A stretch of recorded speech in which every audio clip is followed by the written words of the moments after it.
na sabre ye kase ye unsa Ghana de hye mienu miensa wo gina ho no obesebese wa no te said wo botons anas wo rehearsals e de abakasa harry to the next level adon ichi rapa papa na ba wodi ho chiame na se wo panyina ye friends Ken Ofori Atta kan so for no risk asem ene ho kontabuo ho nsem so ne ho asem wo manfo e ka wo na da ne twia pia etua wo manfo ano ye sorry ye nkwati opanyini kisi agya special prosecutor ene obi kan prosecutor what one is a friends and trofo asem a wode nam nyina da ene se wo opanyini Ken Ofori Atta wo awuni bebie wo hye bia agya kola you wo say am here wonye so no mbra esansensem wo so obeyi ano wo kirema wo so wo mato mo nsa fra wo opanyini se wo mbra mebo na hwemu mapa enkoso fansem bi wona so ankana mfon momo like adrede wo opanyini wo ama na ensem a wo mugina so na gya wo mapa ni hwehwe no mo ahwe na ache no no abegina embra no ebi ni se yase ayudwumako bi a friends strategic mobilization Ghana Limited o mena GRE o mo contract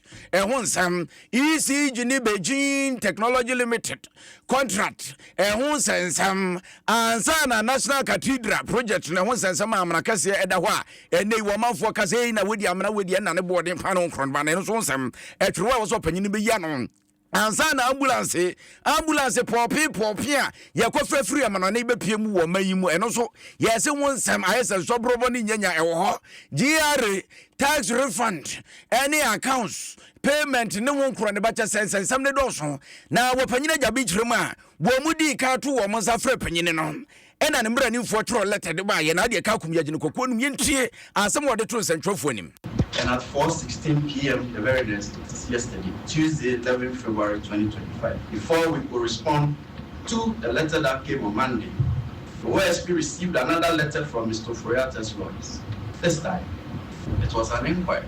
Mr. Ofori Atta's lawyers wanted to know, and they stated that they were informed by the household of Mr. Ofori Atta that in the morning of Tuesday, 11 February 2025, that is yesterday, 12 men, comprising 1 police officer, 4 military men, and 7 other men in plain clothing visited Mr. Ofori Atta's house, and that by threat of force, they were able to enter Mr. Ofori Atta's house, and they undertook an exercise purporting to be a search of every room, office, gym, and other spaces in the house. Mr. Ofori Atta's lawyers then inquired if the OSP could confirm that the actions of the 12 men were the instance of the OSP, so as to enable them to decide if a complaint to the police would be unnecessary.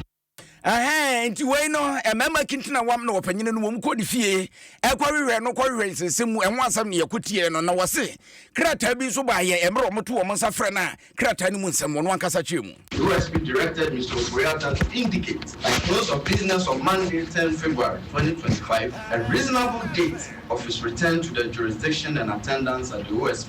The OSP warned Mr. Ofori Atta that if he fails so to do, OSP will take all necessary legal steps to secure his return to the jurisdiction and attendance at the OSP at our own choosing.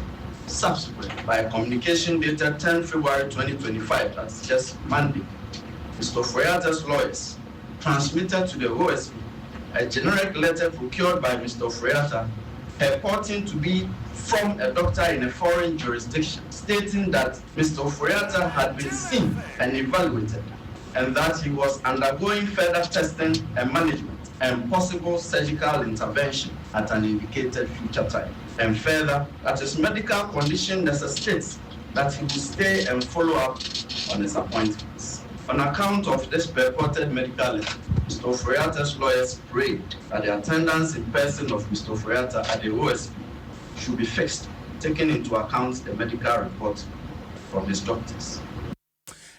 Wafanyine ekotie nini OSP na ateso wode nsema tudwa no tese kantete momia kwa ajuwata wayale yazo wafanyine ne yale etudie yenko ekodwo mensa brampa ina dina ne adi nsem nachi na afi yenko hesa de no masitie na ansa na no wo mokeka no mabom ye kari kokko kari mama esem te sabese paniko na haban no no panyine no peso bo mo treke shot dambo ene de nya de ombetiase etese ya we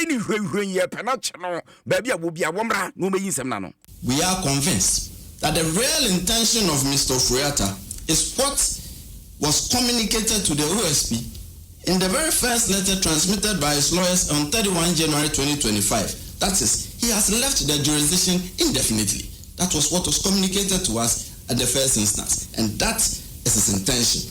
He has no intention of willingly returning to the jurisdiction. That much is clear to us.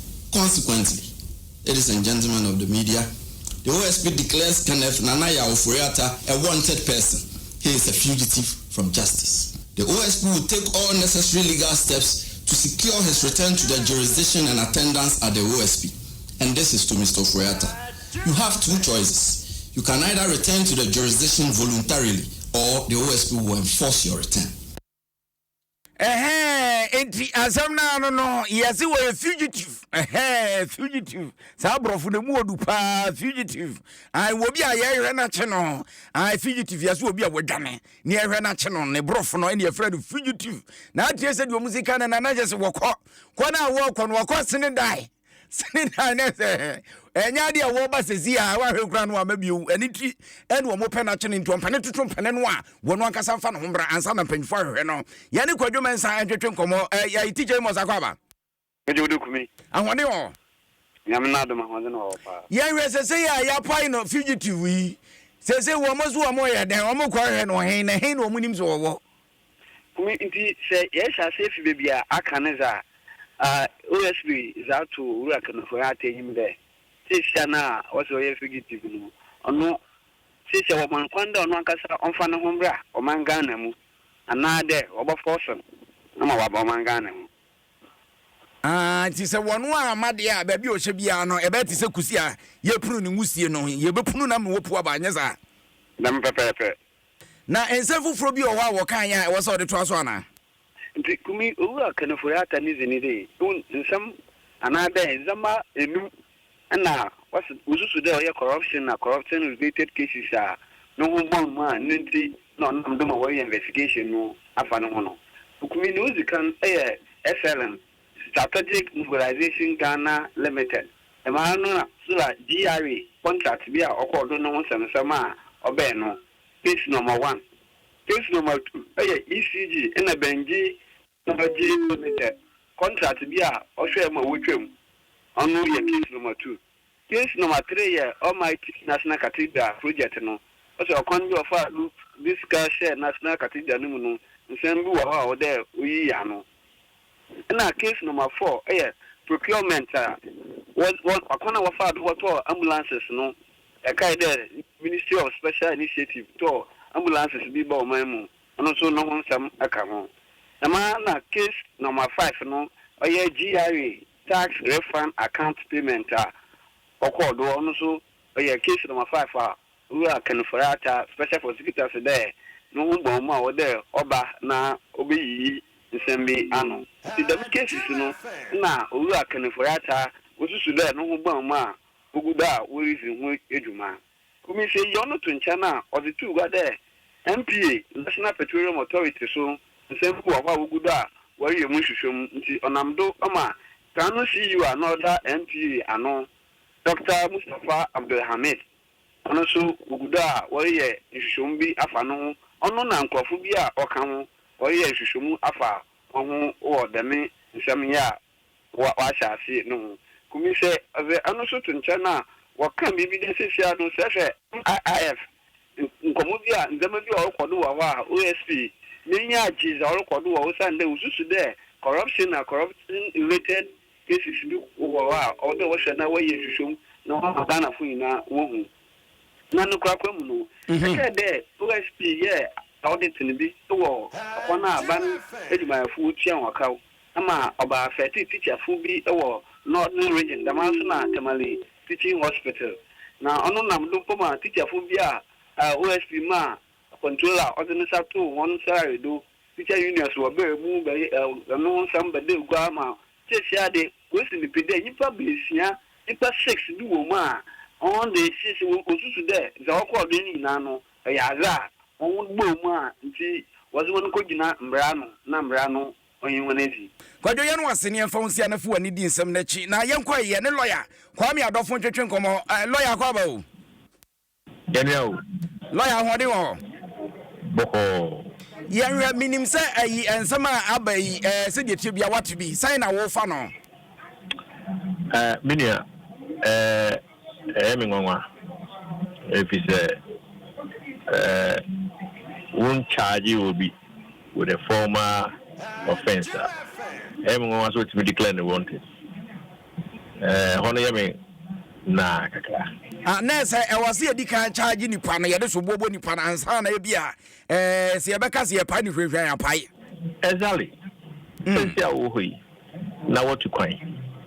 Now we who newspaper say declare wanted. For them.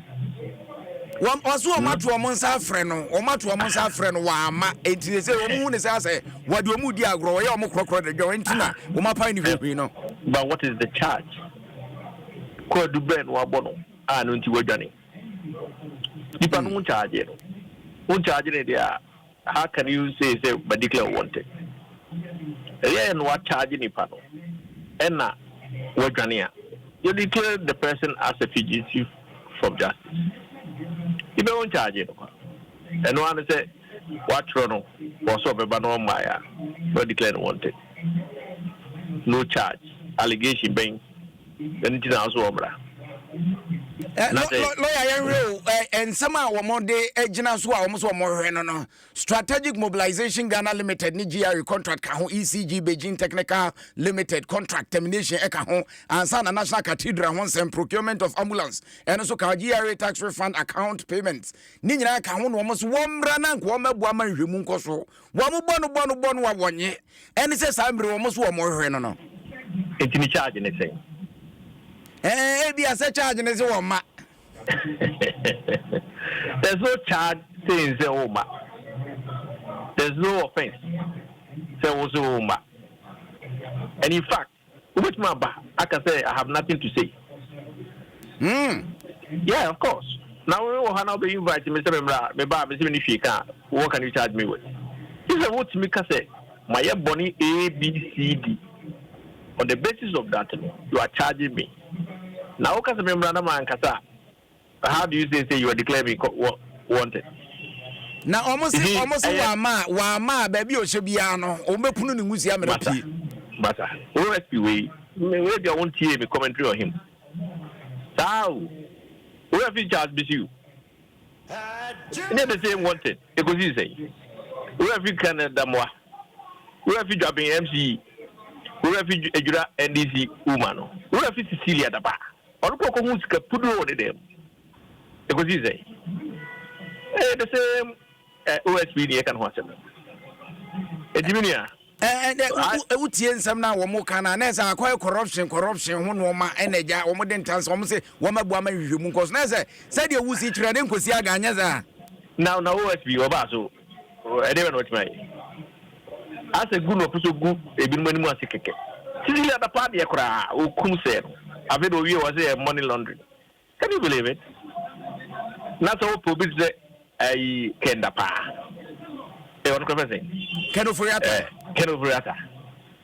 Or you will be out. Oma. I'll go declare wanted. I'm off for Ghana, and I didn't you want to cry on Ghana or Cohen. Or don't ask the resource of war, Crumano. Or you'll be already declared fugitive from justice. This guy is always like that. When a media person, when a serious practitioner, because of all the cases of Obama, Nina, be able to me, or Baba 5 minutes of media publicity. That's all. Me charge you. Everyone charge you. Charge you only Kuruma. When declared wanted, because the same thing, way. This is the party card name. $1 million. And they were press conference. I declare Mr. Ken Ofori Atta. Opinion is that material can say, OS who should have been the one is what man can for. Who is what man can for another. Or more or more. We were a pet show and show my and nothing more. It's here open Ken Ofori Atta, say, Ebia Winya Quenya no to for the Bassam Abeka. That's all. That's all about the facing. You heard your one, you were declaring wanted. That's all. Lawyer, I know what's in the Fawisia now for when it is some that you have anybody at Bibia, Bessa Banchania Barber for a lawyer. Kwame Adolfo no ina ati se we kyerem se we yehura bejo aye se befo wo kwa tu o se so na du me enkosi aga community lawyer ada no hwehwa OSP sa o kana si form sisi asa wono so kyerera nyo itu de